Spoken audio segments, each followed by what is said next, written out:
बरेली में all India Muslim जमात के राष्ट्रीय अध्यक्ष मौलाना शहाबुद्दीन रजवी बरेलवी ने प्रेस को जारी किए गए एक बयान में कहा कि all India Muslim personal law board के जिम्मेदारान कह रहे हैं कि देश में मुसलमानों को खतरा है और सुरक्षित नहीं है। मैं इन लोगों को बताना चाहता हूं कि देश में मुसलमान आज़ादी के साथ अपने धार्मिक त्योहार, नमाज, रोज़ा, हज, जक़ात, जुलूस और उर्स आदि के प्रोग्राम आज़ादाना तौर पर पूरे भारत में मनाता है। कोई भी व्यक्ति या हुकूमत इन धार्मिक कार्यक्रमों में कोई भी बाधा नहीं डालती। All India Muslim personal law board के जिम्मेदारान ने प्रेस कॉन्फ्रेंस करके ये कहा कि भारत में मुसलमान सुरक्षित नहीं है, मुसलमानों को खतरा है।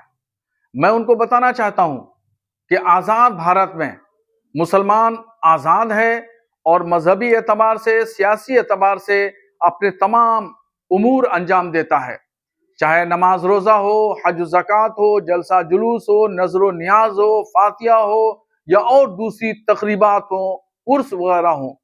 तमाम प्रोग्राम आज़ादाना तौर पर मुसलमान अंजाम देता है। कभी कोई हुकूमत का अहलकार न रोकता है, न टोकता है, न इसके अलावा और भी कोई शख्स न रोकने के लिए आता है, न पाबंदी की बात करता है। तो इसलिए ये कहना कि मुसलमान सुरक्षित नहीं है, मुसलमानों को खतरा है, ये बिल्कुल गुमराह करने वाली बातें हैं, अफवाह फैलाना है, मुसलमानों को भयभीत करने वाली बातें हैं। और मैं दूसरी बात ये कहना चाहता हूं कि मुस्लिम पर्सनल लॉ बोर्ड ने जंतर मंतर पर वक्फ संशोधन बिल को लेकर के धरना प्रदर्शन का ऐलान किया है। तो उनको ये समझना चाहिए कि रमजान शरीफ का महीना चल रहा है।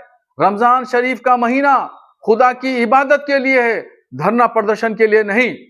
11 महीने और पड़े हैं, उन 11 महीनों में किसी दिन भी धरना प्रदर्शन किया जा सकता है। धरना प्रदर्शन के लिए, एहतजाज के लिए हमारे यहाँ जमहूरी निजाम है, संविधान के मातहत कोई भी शख्स अपनी आवाज बुलंद कर सकता है, धरना प्रदर्शन लगा सकता है। बेशक लगाइए, कोई रोक टोक नहीं है, मगर बराए मेहरबानी रमजान के महीने को इस्तेमाल मत करिए। रमजान का महीना साल भर में एक मर्तबा आता है, वो भी खुदा की इबादत के लिए आता है।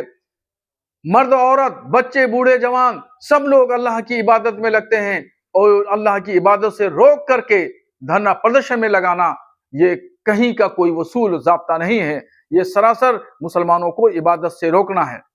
और ये भी मैं कहूंगा कि जो लोग यानी मुस्लिम पर्सनल लॉ बोर्ड के लोग ये कहते हैं जो मुसलमान सुरक्षित नहीं है भारत में, तो मैं भारत सरकार से मांग करता हूं ऐसे लोगों को वीजा दे करके हमारे पड़ोसी देश पाकिस्तान, अफगानिस्तान, बांग्लादेश उनको भेज दिया जाए। तो उनको पता चलेगा कि बलूचिस्तान में, खैबर पख्तून में, सूबे सरहद में कैसी खाना जंगी है, क्या सूरत हाल है।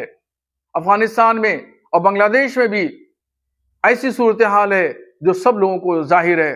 जंगो जिदाल, कत्ल क़िताल पर लोग आमादा हैं। जब वहां से वापस ये लोग आएंगे भारत, तो ये चीख चीख के कहेंगे, चिल्ला चिल्ला के कहेंगे कि भारत में मुसलमान सुरक्षित है, महफूज है और कोई खतरा नहीं है।